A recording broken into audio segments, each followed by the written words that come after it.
Is this my first day on the job? Welcome back to Sick Sad Society, stuff you won't remember next week, where we dive into the absurd and downright bizarre tales that make you question reality. And today's episode is packed with stories that'll make you shake your head in disbelief. Let's get right into it. Oh, Lord, I'm so bored. Oh, Lord, I'm so bored. All right, first up, let's just get this out of the way and talk about this Hock girl. Hock Tuah, whatever, all right? You know society is truly sad when someone becomes famous for spitting on men's junk.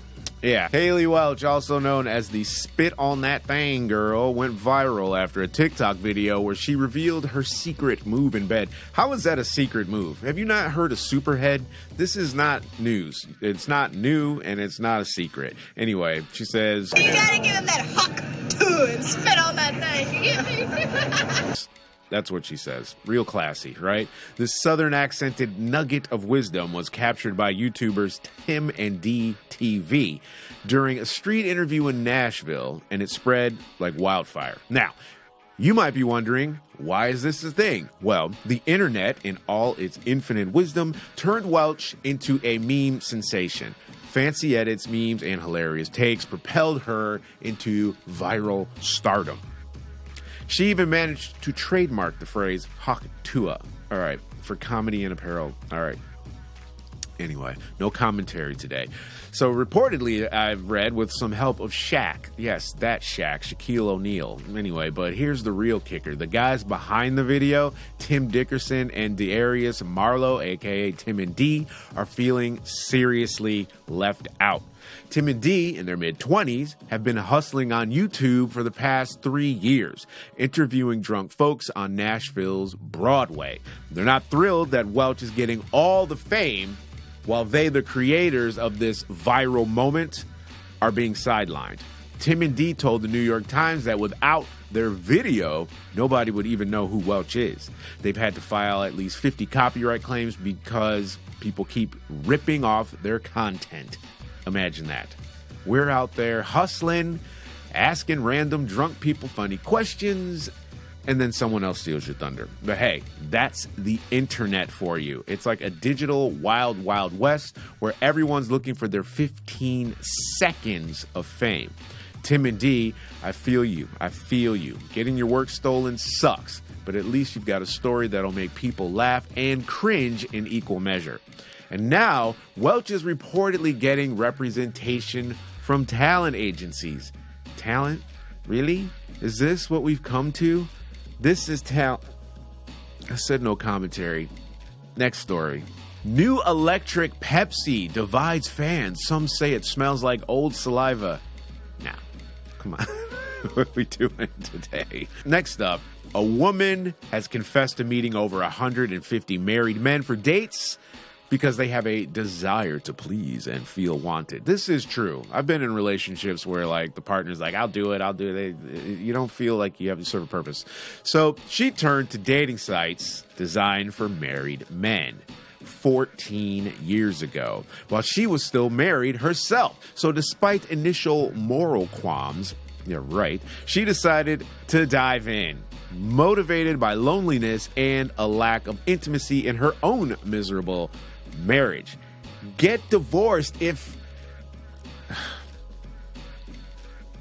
Since joining the website Illicit Encounters, she's met over 150 men, engaging in sexual relations with 4 of them.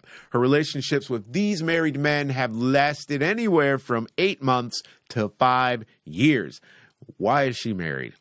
She likes to compartmentalize these affairs, acknowledging that the men will never be mine. As she said in an interview with Closer, she explained, I only become intimate with men I have feelings for. That's normal for women. Anyway, sorry.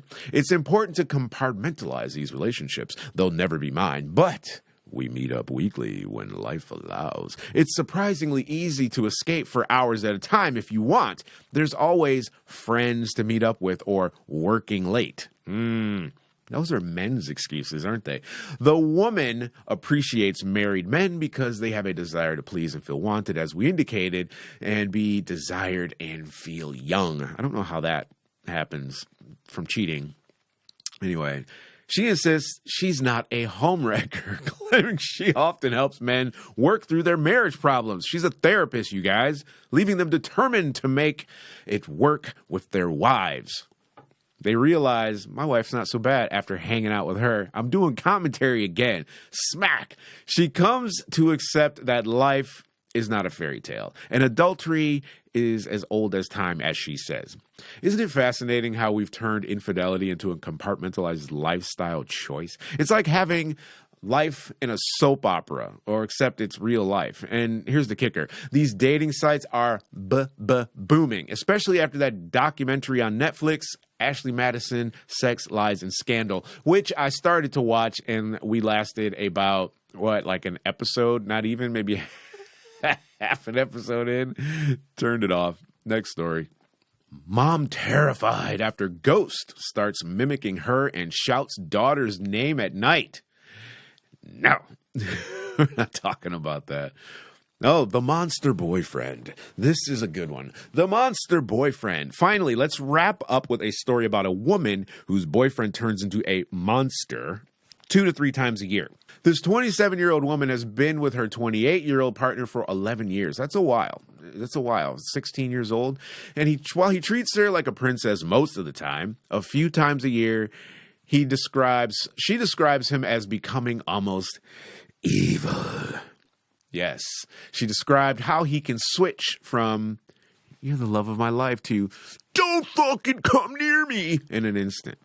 Apparently. I don't know.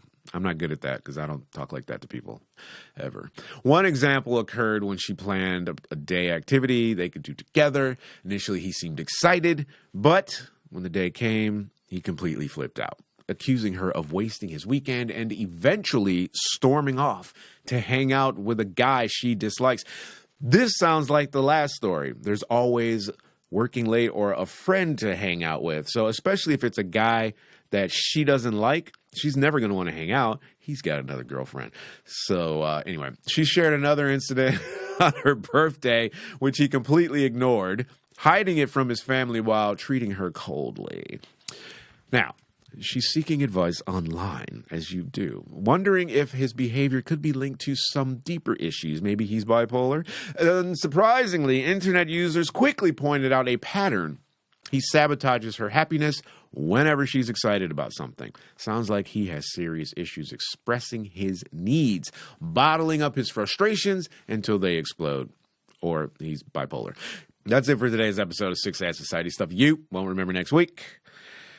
We hope you enjoyed this dive into the absurdity of modern life. If you have any stories or experiences you want to share, hit us up on our socials. And remember, no matter how crazy the world gets, we're here to laugh at it together. Stay skeptical, stay entertained, and keep questioning the madness.